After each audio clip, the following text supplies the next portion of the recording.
Bonjour, la mise en route de la Babylock Inspire. Alors, donc vous allez sortir du carton votre machine. Elle va être conditionnée de cette façon-là. Donc mise en route sur le côté, branchement bien sûr, un câble pédale, un câble électrique. Je lève. Petite chose que l'on cherche régulièrement, vos petits outils, première nécessité, sont ici. C'est là où on va trouver la pince, le petit guide métallique, le couteau de rechange, deux, trois petites choses. Je vais en profiter pour sortir la pince. On n'a pas forcément besoin, mais éventuellement on peut.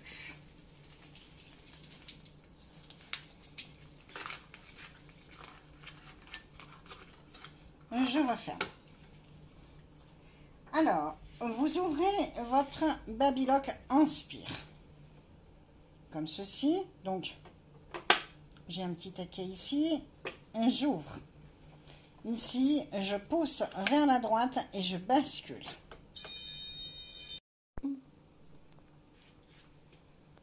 Alors, donc voilà, vous avez ouvert votre machine. Donc là, pour actionner vos boucleurs, donc boucleurs, c'est ces petites choses qui se trouvent dessous, vous tournez le volant. Première des choses, vous allez appuyer sur ce petit bouton pour bloquer vos tunnels, puisque vous avez acheté une Babylock avec un enfilage automatique. Donc, vous entendez le petit clac et un autre petit clac en tournant votre volant. Ce qui fait que vos tuyaux ici sont verrouillés. Et donc, vous donne la possibilité de positionner votre fil et il va suivre le schéma des boucleurs. Vos fils. 1, 2, 3, 4. 2 dessous, 2 dessus. 2 sur les boucleurs, 2 sur les aiguilles. Alors, ici, tout doit être sur 4. Ce sont vos réglages standards. Donc, si vous touchez, ce n'est pas un souci. Vous revenez. Je commence par n'importe quel fil. En haut, je passe dans les petites tiges métalliques. Je tends bien mon fil à l'arrière pour qu'il passe dans le guide ici. Je descends tout droit. J'ai un petit guide qui se trouve ici. Je vais enfiler le premier boucleur, le L, donc celui qui se trouve ici. C'est pas un logique. Hop, je vais dedans. Vous laissez suffisamment de fil pour que votre machine puisse, je vais changer de main pour pouvoir être filmé correctement, 5 mm. Et j'appuie. Votre fil est enfilé. En voilà un. Là, voilà. Et vous le glissez. Alors, vous le glissez sous le pied de biche. Oui. Ensuite, le numéro 2. Je continue dans l'ordre. Ici. Là. Toujours pareil, je tends bien mon fil pour qu'il passe dans le petit crochet. Ici,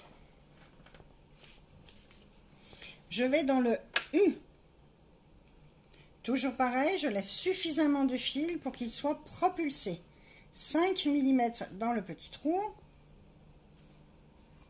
Voilà. Et j'appuie fermement. C'est enfilé. Mes deux fils sont passés sur le côté. Fil d'aiguille. 1,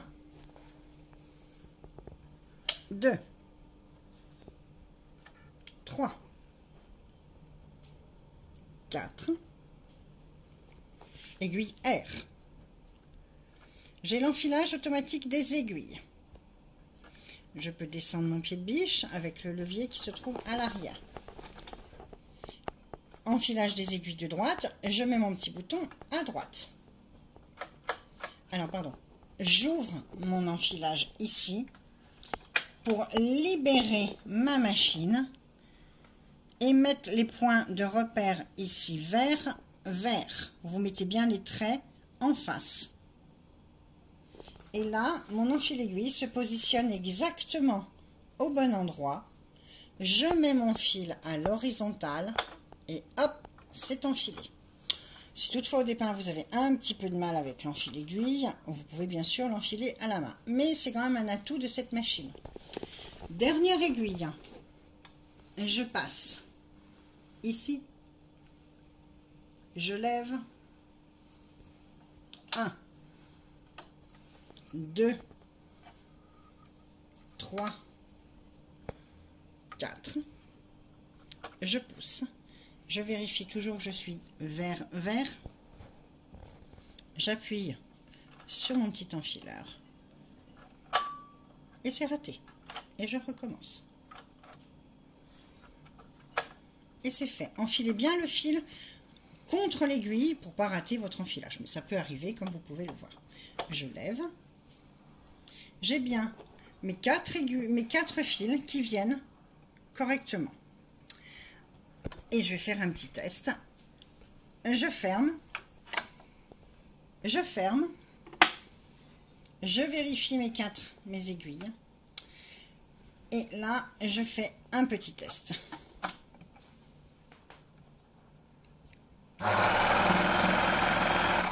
C'est absolument parfait.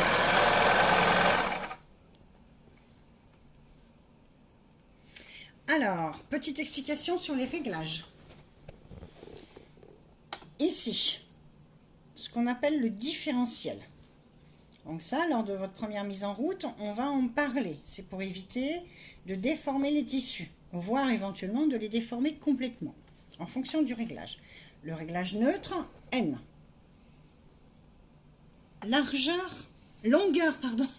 Longueur de point.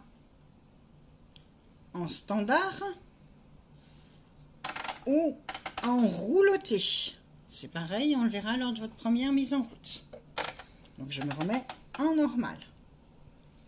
Largeur de coupe. Si je regarde bien ici, ça me bouge mon couteau. Donc il sera plus ou moins proche de mon aiguille. Ça joue un petit peu sur la largeur. Mais surtout, c'est à régler en fonction des épaisseurs de tissu. Voilà, vous savez de quoi démarrer. Bonne couture!